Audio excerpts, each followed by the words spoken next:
Ah, molecada, bem-vindos, hein? Bem-vindos ao São João, a gente fazendo aqui no canal um esquenta juntos para aquela festa que pra mim já mora há 10 anos em Portugal, tá? Pra mim é a festa mais legal da cidade do Porto, dia 23 de junho, e tem várias paradas que acontecem por aqui que não acontecem, por exemplo, nas tradições do Brasil. Uma delas é esse martelinho aqui, que a galera sai na rua, cada um com o seu, batendo na cabeça de todo mundo, e esse barulhinho aqui, ó, irritante, toma conta das ruas da cidade. Além disso, eles passam um alho no teu nariz, um alho pendurado numa vareta e ficam passando no teu nariz para você ficar cheirando o alho. E fora isso, ainda soltam um monte de balão que é perigoso. Enfim, é uma festa família, mas sendo bem honesto, o ambiente é espetacular e ainda tem uma queima de fogos, né? Muito bonita na ponte Dom Luiz. Eu, quando era mais jovem, partia todo ano para farra. Agora, como eu tô mais velho, eu também parto, mas junto com vocês. Bora? Então, toca aí, gelada com quesada. Ah, dessa vez com a verdinha, né? Como diria André Henning, a Hagnen. Partiu!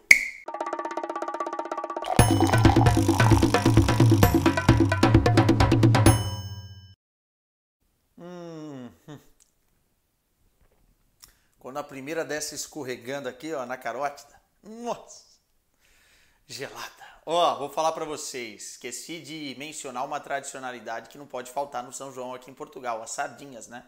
E hoje eu vou pilotar a churrasqueira e fazer muitas sardinhas assadas. Agora, eu fui no mercado comprar com o meu irmão as sardinhas e o meu irmão calculou extremamente mal, engenheiro mecânico, calculou extremamente mal a quantidade de sardinhas. Nós estamos em 8 pessoas, incluindo uma criança, que é a minha filha, comprou 4 quilos de sardinha, ou seja, vai ter sardinha até o Natal, do jeito que a gente comprou sardinha.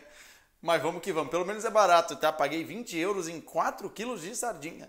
Se tudo der errado, nós vamos comer sardinha aqui nessa casa. Ó, obrigado pelas mensagens, e muita gente tem dúvida como é que consegue mandar mensagem aqui pro Gelada com Quesada. Tem que me seguir no Instagram e mandar uma mensagem toda quinta-feira. Eu abro lá uma caixinha de perguntas, e aí vocês têm que mandar mensagem por lá. Agradeço porque hoje foi uma chuva de mensagens. Acho que também a foto tocando bateria lá com o Crazy Bird na frente ajudou. Vamos falar da bateria hoje por aqui, mas primeiro trazer a mensagem do Wilcam23, que mandou assim, ó.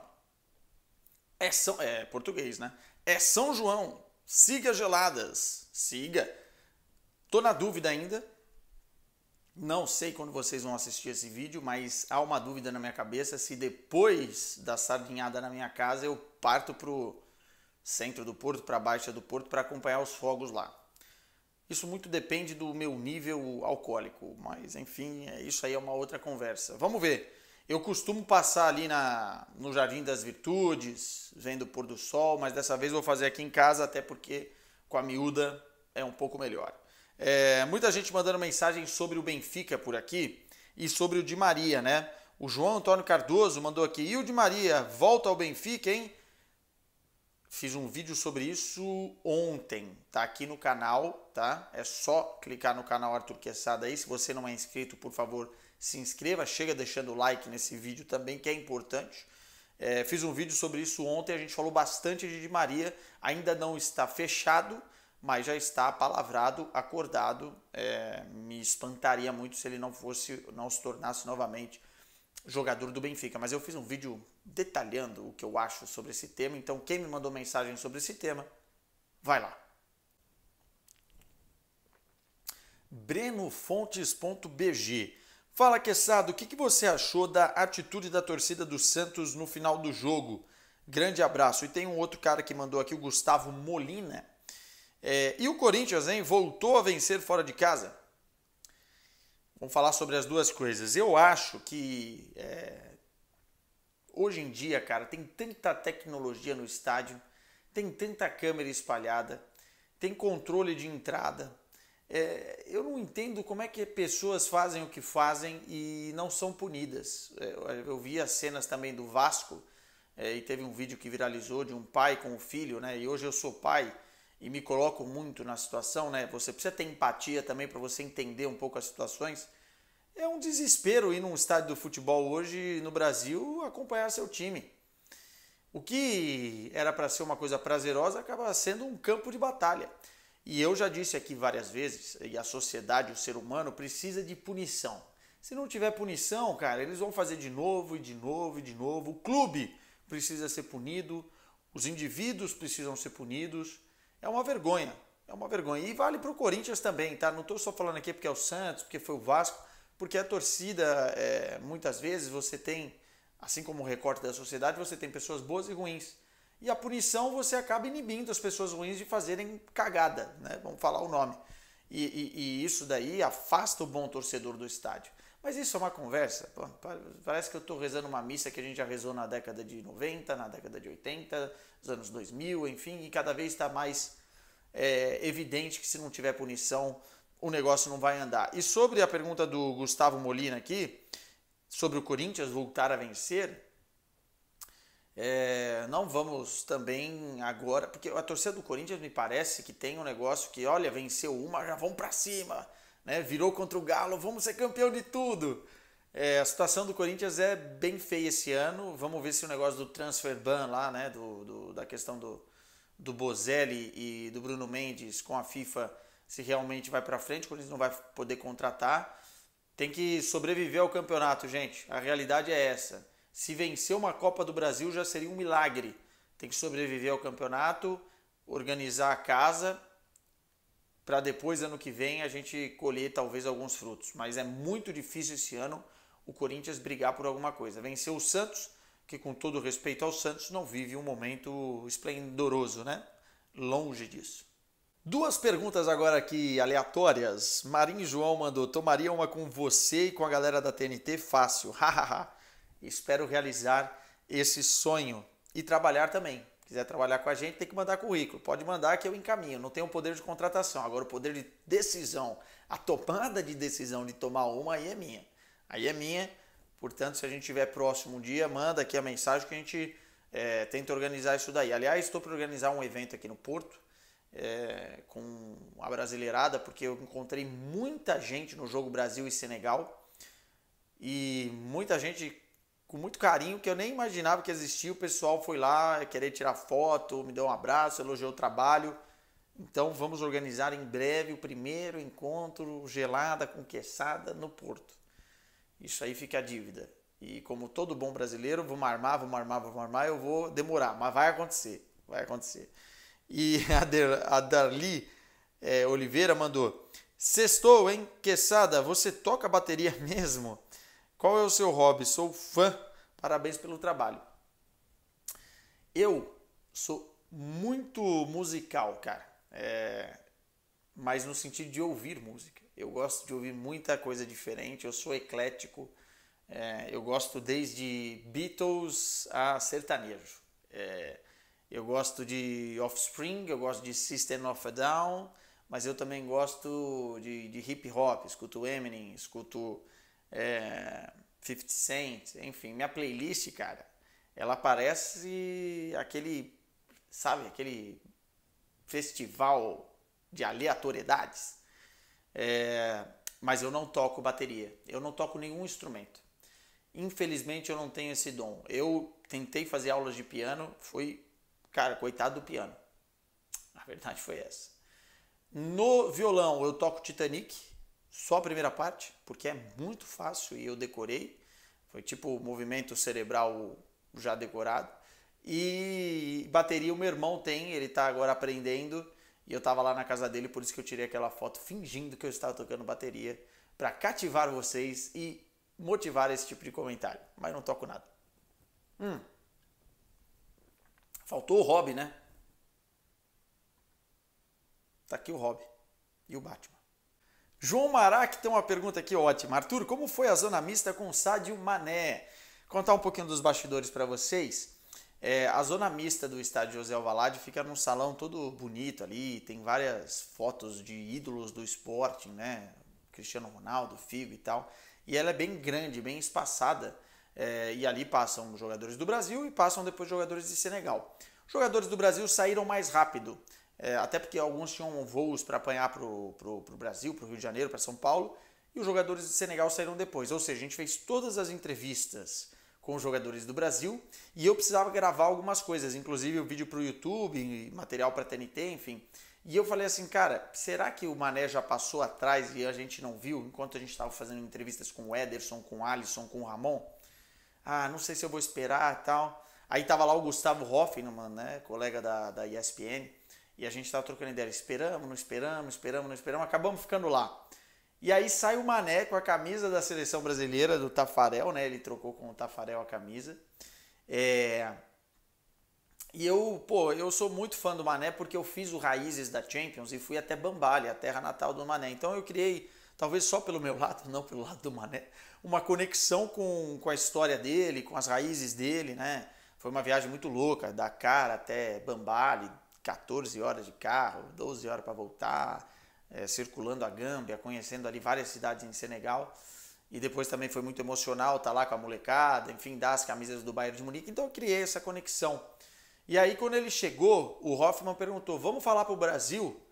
E a gente já estava à espera de que ele ia falar, não, vou falar para o Brasil não, e ia passar reto, enfim. Ele falou, para o Brasil? A gente falou, vai falar não. Claro, vamos falar para os amigos do Brasil. E aí a gente fez lá 3, 4 perguntas para ele, né? Esqueci de perguntar se ele vai ficar no Bayern ou não, mas me parece que vai. Depois ele deu entrevistas para os meios de comunicação senegaleses e no final eu falei, Sadi, eu fui para Bambali fazer uma reportagem especial. E ele abriu aquele sorriso e eu falei, vamos tirar uma foto, que eu sou muito teu fã. E, cara, e aí o Hoffmann tirou a foto que vocês viram aí, eu tô todo meio torto assim na foto, pontando assim, meio sem graça, porque, cara, tinha acabado de fazer a zona mista, e a zona mista é uma zona, né? Então, foi uma foto especial, viralizou na rede social e toda vez que eu encontro o Mané, eu sinto essa conexão especial. Torço muito para que ele vá bem no Bayern de Munique. Eu acho que ele quer ficar no Bayern de Munique para exatamente provar que ele ainda tem condição de jogar em alto nível, né? A passagem dele até agora foi muito ruim, para não dizer catastrófica, até pelos problemas no vestiário que teve, aquela treta com o Sané. Mas se ele ficar, eu tenho certeza que bola ele tem, provou isso no jogo da seleção brasileira, né? Rapaz, que golaço! Perguntas de seleções agora, tá? Luiz B. Gomes mandou aqui. A última dança de Cristiano Ronaldo vai ser mesmo na Euro 2024? Eu acho que sim, achava isso, mas não duvido que ele estique até 2026 na Copa do Mundo. Fisicamente, ele tem condições de jogar bola, né? Ele se prepara muito, a gente sabe o atleta que é o maior atleta da história do futebol, tá? Maior atleta, não é o maior jogador que já jogou o esporte, enfim, mas em termos de se cuidar, em termos de se preparar, a gente sabe o que é o Cristiano Ronaldo. Obviamente que ele está perdendo um pouco da movimentação, da explosão, coisas que a idade chega para todo mundo, né? Mas eu acho que ele consegue chegar até 2024. E se ele esticar e for bem no Mundial, na Eurocopa, talvez tenha aí um Mundial. Agora, seria bonito se ele parasse em 2024 também. Última Eurocopa, a história dele no futebol europeu, em termos, né, tirando a Copa do Mundo, é muito linda, né? Tanto na Eurocopa, os recordes que ele tem de gols, de, enfim, participações, tanto também na Champions, que é o maior jogador para mim da história da competição. Então eu acho que seria legal. Agora, o Thiago Rebouças mandou aqui. Fala sobre Mourinho na seleção brasileira. Muita loucura? Hoje sim. Plano A, o plano B, o plano C da seleção brasileira, e aí tem um vídeo meu falando sobre isso também do Ancelotti pós-jogo com o Senegal, é o Carlo Ancelotti. E o plano D é o Jorge Jesus. Então vai ficar difícil para o Mourinho e assim seria mudar da água para o vinho a estratégia que a CBF está implementando. Agora, falar em loucura e CBF também tem um pouco da sua conexão, né? Vamos ver o que vai acontecer. Tomara que o Brasil se defina logo, cara, porque essa indefinição nos próximos meses vai ser um caos, uma catástrofe. Felipe Batulha mandou aqui. Fala, Quesada, tu é fera. Obrigado. São seus olhos. Na sua opinião, o esquema com 3 zagueiros do Pep Guardiola será a nova tendência? Te pergunto isso porque aqui no Brasil muitos estão aderindo, curiosamente, após o título do City. Então, cara, vamos lá. Primeiro que hoje em dia no futebol, os melhores times não têm um esquema fixo, tá? Não tem um esquema fixo. Tem um esquema que se sentem mais confortáveis. Entretanto, na transição ofensiva, em diversos momentos do jogo, esse esquema muda. É variável. E essas variações táticas, elas são fundamentais. Vou dar o exemplo do próprio time do Guardiola, tá? Muitas vezes atacava e deixava 2 jogadores lá atrás, e não 3. Não tinha 3 fixos. O Ake também subia e fazia junto com o Stones uma linha de meio campo para proporcionar mais liberdade, né? Mais marcação no meio para proporcionar mais liberdade para os caras ali, Gundogan, Bernardo Silva, De Bruyne, Grealish, enfim. E no caso dos times que querem copiar, vai faltar sempre a qualidade dos jogadores e também a qualidade do Guardiola. Eu não sei, tá, se o Guardiola vai continuar jogando dessa forma, porque ele já reinventou esse City de diversas maneiras. Eu acho que para a próxima temporada ele vai adotar esse sistema, porque deu muito certo, obviamente, com a tríplice coroa, mas se começar a ficar manjado, eu tenho certeza que ele vai implementar variações e capaz de mudar novamente o jeito do City jogar. O ponto principal é que sem a qualidade de certos jogadores você não consegue fazer isso. O Stones é peça fundamental. Talvez sem o Stones ele não conseguiria fazer isso, porque o Stones se demonstrou um primeiro volante muito bom e um cara muito bom em termos de jogo posicional e visão de bola, né? Ele armava o time de uma forma que, cara, como é que você vai botar um zagueiro normal, sei lá, do Vasco, do Cruzeiro, do Corinthians, do Palmeiras, para fazer isso? Cada time tem suas características, cada jogador tem suas características, e você monta um time consoante as características daquilo que você tem. Não adianta você querer fazer uma feijoada sem feijão, pô. Você vai ficar maluco, pô. Não dá. Então acho que é mais por aí. Talvez em um certo momento essa influência do Guardiola ela aconteça, mas ela nunca vai ser uma cópia exata do que aconteceu com esse Manchester City. Vai ser mais um sistema de 3 zagueiros tradicional que não é invenção do Guardiola. A gente já viu o 3-5-2, 2 alas bem abertos, auxiliando na marcação, descendo para marcar numa linha de 5. Enfim, mas isso exatamente que o Guardiola fez é muito particular. Vinícius Gabi mandou aqui uma pergunta muito boa. Como você acha que CR7 e Messi influenciou o futebol? Ou vai influenciar, né? O legado? Cara, mais do que a questão do entretenimento que esses caras geraram para a nossa geração privilegiada de poder assistir, tem a questão da longevidade aliada ao talento, né? O quanto esses caras ficaram no auge, isso nunca tinha acontecido. Aí você vai falar, pô, a rivalidade alimentou isso? É um dos fatores, mas não só. A mentalidade do Cristiano Ronaldo e a própria mentalidade do Messi também, que talvez não tenha que ter, não trabalhou tanto como o Cristiano Ronaldo, mas mudou muitos hábitos e muitas coisas durante a sua carreira para se manter no auge, inclusive a parte de alimentação, para se lesionar menos, para performar mais. Essa longevidade é o grande legado da rivalidade. Hoje em dia aqui em Portugal, você vê a molecada que tem o Cristiano Ronaldo como ídolo, indo na academia, cuidando da alimentação, cuidando do sono, enfim, trabalhando, não bebendo álcool. Olha quem fala também, mas eu não jogo bola.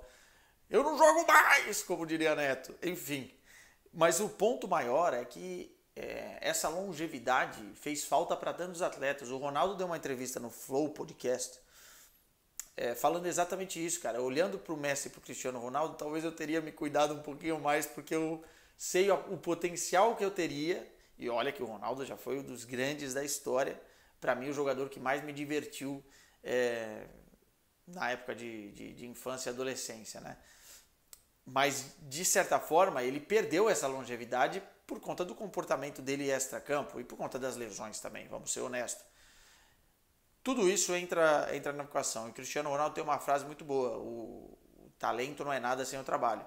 Então acho que essa longevidade fica para a história como a maior marca dessa rivalidade que encantou o mundo e vai ficar tipo um case histórico de como o futebol merece também a longevidade dos seus grandes talentos.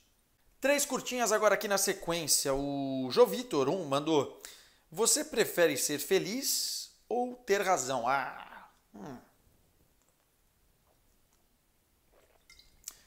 Já foi a fase de eu querer ter razão. Agora eu escuto mais do que eu falo. Quer dizer, menos com a minha mulher. Se ela ouvir isso, ela vai falar que eu quero ter razão sempre. Quero ser feliz, lindo. Vamos ser felizes. Vamos ser felizes. O Batista Pedro mandou: Pepa no Cruzeiro é conhecido do Cruzeiro é conhecida em Portugal. O Pepa, cara, era um treinador que, como eles dizem aqui, estava para dar o salto, ou seja, era uma promessa de treinador que estava para ir para um grande projeto, um time grande, sei lá, um Benfica, um Porto, um Sport, até mesmo um Braga. E o Pepa nunca conseguiu dar esse salto porque ele ainda é promessa. Foi para o Cruzeiro agora, é um treinador com muito boas ideias, mas não esperem o Cruzeiro se tornar o Manchester City do momento. Tem que dar tempo para o cara trabalhar. E o Cruzeiro ainda vai sofrer bastante porque está num processo de reconstrução. Agora, o Pepe é bom treinador. A gente já vê no Cruzeiro boas ideias ali. Faltam peças, faltam jogadores, falta tempo, mas acho que vai dar bom. O Arthur Passos mandou: Ancelotti na seleção pode significar menos chances para os atletas que jogam na Liga Nacional? Eu não sei. Porque eu não sei qual vai ser a estratégia dele, eu não sei quem ele vai colocar aqui para acompanhar, eu não sei se ele vai acompanhar, eu não sei se ele vai morar no Brasil ou não, a gente não sabe absolutamente nada. Nada. Esse é o grande problema. O nome é maravilhoso. Agora, a gente está no escuro com relação a Carlo Ancelotti. E isso é um problema. Porque no final das contas, eu já vi tanta coisa que estava certa, né? A palavrada no futebol dá errado. E essa que não está nem tão apalavrada e certa assim. Se der errado, olha só onde é que a gente vai se enfiar. Arthur Passos mandou aqui: com Gundogan no Barça e Kovacic no City, o Guardiola achou um substituto à altura? Boa pergunta, mas eu acho que não. São jogadores de características diferentes e ainda tem a questão das lesões, né? O Kovacic se lesiona muito mais do que o Gundogan. Vamos ver a disponibilidade dele. O ponto é, para mim, o Kovacic é mais um 8. O Gundogan é um jogador mais de chegada na área, enfim, ali, fazendo até mesmo um jogador atrás do centroavante. Não acho que são características tão parecidas, mas na mão do Guardiola pode ser que a gente veja um melhor Kovacic. Acho que foi uma resposta rápida em termos de contratação, mas são jogadores com características diferentes. O Volney Mascherano mandou aqui: e agora, Ney fica em Paris? A tendência, que se o Mbappé sair, o Messi já saiu, é que o Neymar também saia.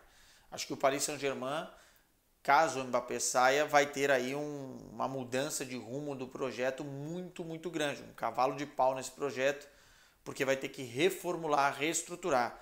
E assim, não é negócio nem para o Neymar ficar lá sendo cobrado por tudo que vai acontecer na próxima temporada, e nem para o Paris Saint-Germain manter o Neymar, um jogador que a torcida já demonstrou que não quer lá. Então, assim, tá ficando cada vez mais evidente que o Neymar precisa sair de lá e precisa se tocar o quanto antes, porque senão fica difícil. O Rafael Sting 5 mandou: Benfica vai conseguir o mesmo desempenho mesmo se vender o Gonçalo Ramos e o Antônio Silva? Foram dois dos principais jogadores da última temporada. Acho que o Roger Schmidt está fazendo boas contratações. O Coxu é um jogador interessante, não sei se chega para ser titular, mas com certeza para o futuro é um atleta que, se render o que rendia na Holanda, vai ter condição de ser revendido por muito dinheiro para o Benfica e vai ter condição também de entregar esportivamente. E o Di Maria chegando é o Di Maria, né? Agora, se deixar sair o Gonçalo Ramos, precisa trazer um centroavante à altura. E se deixar sair o Antônio Silva, mesmo tendo ainda Lucas Veríssimo lá e o Morato, é uma perda significativa. Então, Sinceramente, acho que depende muito do mercado de contratações. Para responder essa pergunta, não gostaria que os dois saíssem já. Se um sair, porque o Benfica tem que vender, o que não é também tão o caso assim, é, já estava de bom tamanho, os dois juntos. Davi Guarlo, acho que é isso, acho que é isso.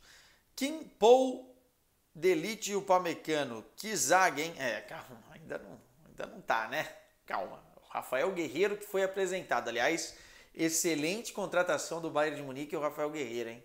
Oportunidade de mercado, um jogador que pode fazer lateral esquerda, ala esquerda, pode jogar na meiuca, versátil, enfim, 3 aninhos de contrato, muito bom.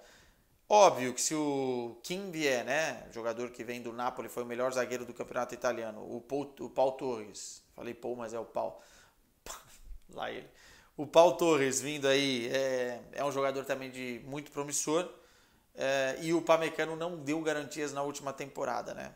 Acho que o De Ligt foi o principal jogador, um dos principais jogadores do Bayern de Munique, e formaria com o Kim aí uma zaga fantástica. Não sei se viria o Kim e o Paul Torres na mesma janela, mas um dos dois já seria muito bom e eu prefiro obviamente o Kim. O Kaique Rocha mandou novidades sobre o mercado de transferências do Porto. O Verón vacilou feio. O Porto ainda vai ter um período aí de muita coisa para acontecer, né? Em termos de vendas e entradas de jogadores, vamos esperar, porque no Porto me parece que sempre é tudo muito difícil em termos de negociação. O Verón, cara, eu não sei o que passa na cabeça do jogador jovem, né? O jovem por si só já faz cagada, mas o jogador de futebol precisa entender que ele é jogador de futebol. E aqui em Portugal você tem uma cartilha rígida, inclusive com multa salarial se você joga em outro lugar sem autorização do clube. O que o Verón fez foi uma criancice, tá? Uma molecagem. E quem se prejudicou é ele mesmo, que agora voltou mais cedo, perdeu as férias e, cara, já queimou o filme com o Sérgio Conceição, sendo que ele era um cara que poderia iniciar como titular na próxima temporada. Aliás, o Sérgio Conceição, quando eu falei com ele diversas vezes sobre o Verón, foi ele que bancou a contratação. Então, assim, juízo, menino Verón, juízo, é o que eu posso falar. Às vezes o entorno do jogador também precisa falar isso pra ele, porque o cara precisa entender, cara, que tem a oportunidade de ouro, tem talento, que talvez seja o que falte para muita gente, e precisa abraçar tais oportunidades. Sequência aqui só para ler o nome de vocês, porque tem mensagens maravilhosas pela questão da bateria, né? O Carlos Henrique mandou: Quesada, novo baterista do AC/DC. Gosto muito de AC/DC, mas quem é fã mesmo é a Tati Mantovani. Isabela Dorozinski, toca mesmo bateria ou é só pose? Já expliquei aqui. Só pose, pegadinha para pegar vocês aí. E o Márcio Silva mandou: Michael Jackson é o maior músico da história?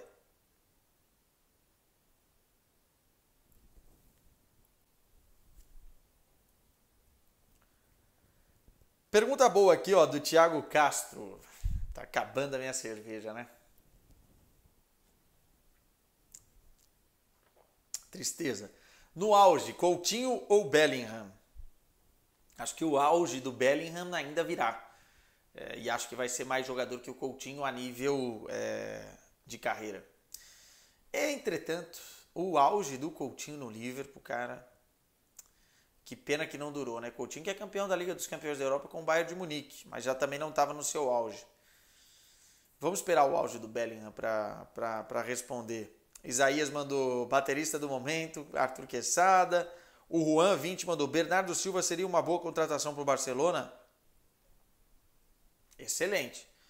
Agora, me parece que as Arábias, né? Os caras estão malucos lá, botando mala de dinheiro em cima da mesa da galera e tá difícil segurar. Eu li numa proposta anual de 87 milhões de euros pro cara. Vai ser cada vez mais difícil segurar os jogadores, né? E o Barcelona não consegue se adequar aí, talvez, para trazer ele em termos da parte financeira. Já trouxe o Gundogan, né? Em termos salariais, enfim. O canal do Beckler explica isso com perfeição. mas seria maravilhoso. O Bernardo Silva é um dos grandes jogadores desse momento, exatamente pelas funções que faz e pela inteligência tática que tem dentro do jogo. Luiz Agostinho de Maria no Benfica, bom ou mal? Já tem um vídeo aí, excelente, só para resumir. Renato Sobral, um prato típico de Portugal que os brasileiros iriam amar?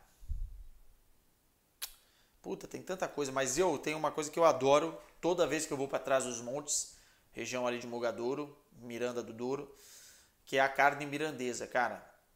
Uma boa posta mirandesa, o brasileiro que gosta de churrasco, tá maluco, ó. Deu até água na boca.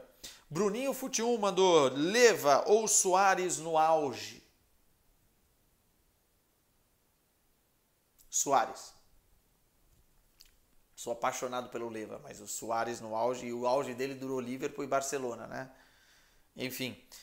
Bruninho Fute1 mandou aqui da atitude do Santos, já falei sobre isso também. Ih, rapaz, olha só, o Renato Sobral mandou: você gosta da comida dos portugueses? Você quer pegadinha comigo, né? Essa altura do campeonato? Eu gosto da culinária portuguesa? Gosto. Vem com essa aqui não. O Bruno Arbelog mandou: qual é até aqui a grande contratação desta janela da Europa? Preço, jogador, encaixe.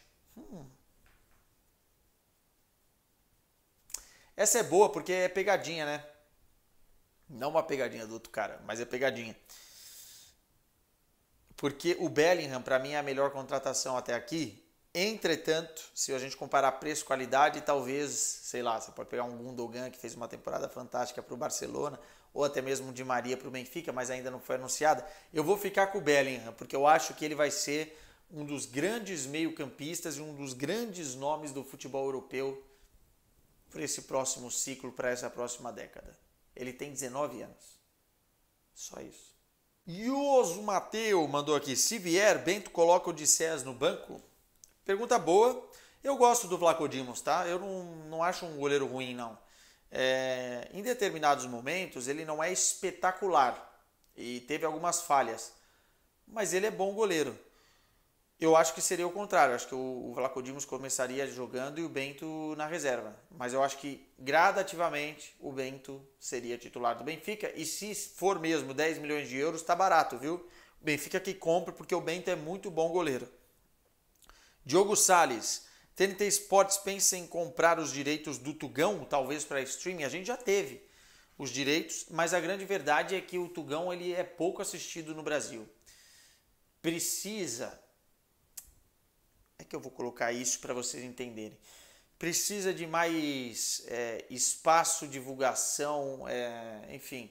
Eu li uma notícia agora que a Bundesliga, foi do Bild, que a Bundesliga vai abrir várias paradas para tornar a transmissão mais atrativa para compradores de fora da Alemanha.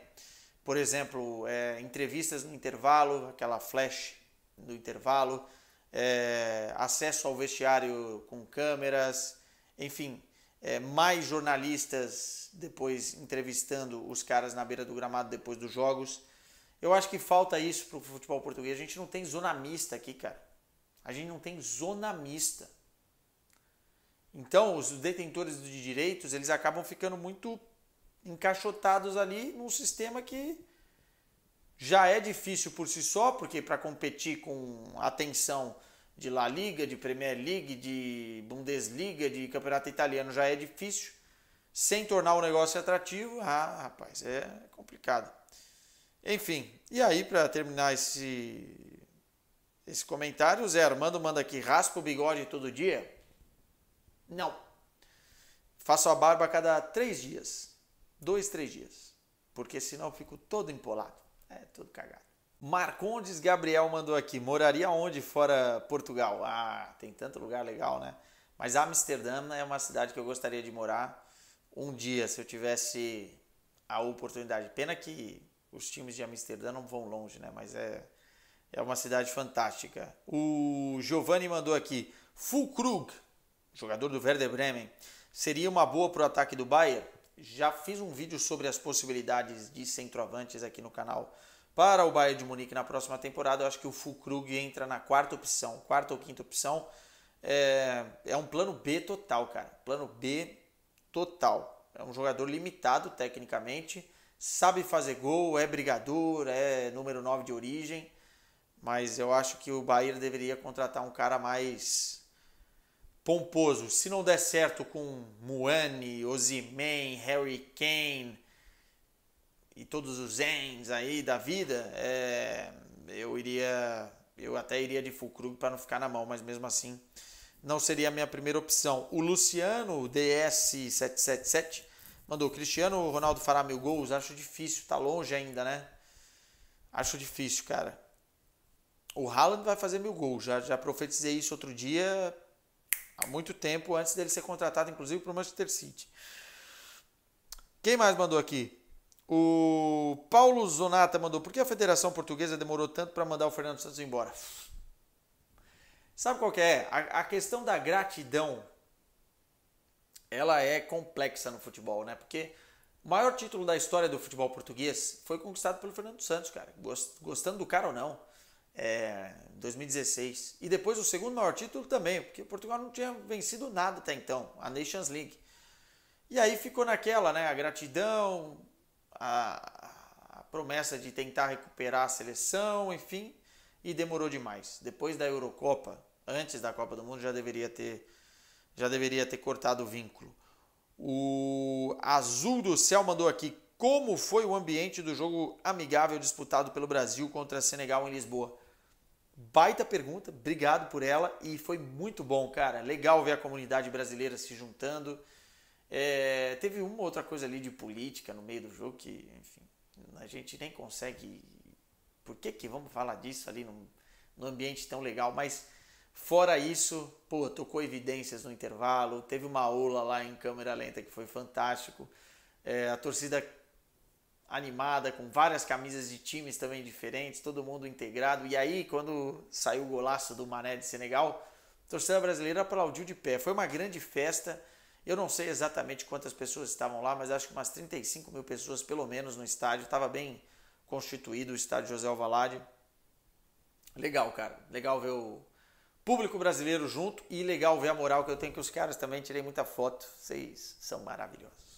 Rafael ST mandou aqui várias perguntas, inclusive. Valeu, Rafael. Fala-se muito da falta de técnico no Brasil, mas você não acha que muitos jogadores estão num mau momento também? Acho que sim. Eu acho que não é uma geração com falta de talento, porque o Brasil tem um timaço se a gente pegar todo mundo disponível. O ponto maior é que nesse momento o jogador vai para a seleção sem comando, sem treinador, sem identidade. E a confiança no futebol faz a diferença. E os caras estão indo sem confiança, sem rédea, sem nada. Então isso é muito ruim para o futebol brasileiro, essa indefinição. Eu já dei minha opinião aqui e vou sustentá-la. O Knetcher mandou aqui: a seleção brasileira e alemã estão muito ruins ou as outras que melhoraram? São duas situações diferentes, tá? O ciclo do Tite com o Brasil, apesar da eliminação com a Croácia, ele é bom. E a seleção brasileira estava num momento muito forte.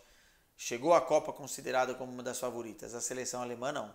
E a seleção alemã caiu na fase de grupos. Eu acho que o drama da seleção alemã nesse momento, inclusive com o Hans Flick perigando no cargo, é muito maior do que a seleção brasileira. A gente tem uma Eurocopa em 2024 batendo a porta na Alemanha. E os caras não conseguem ganhar de ninguém. Enfim, eu não queria ser alemão nesse momento, hein? E a praga do 7-1 pegou forte.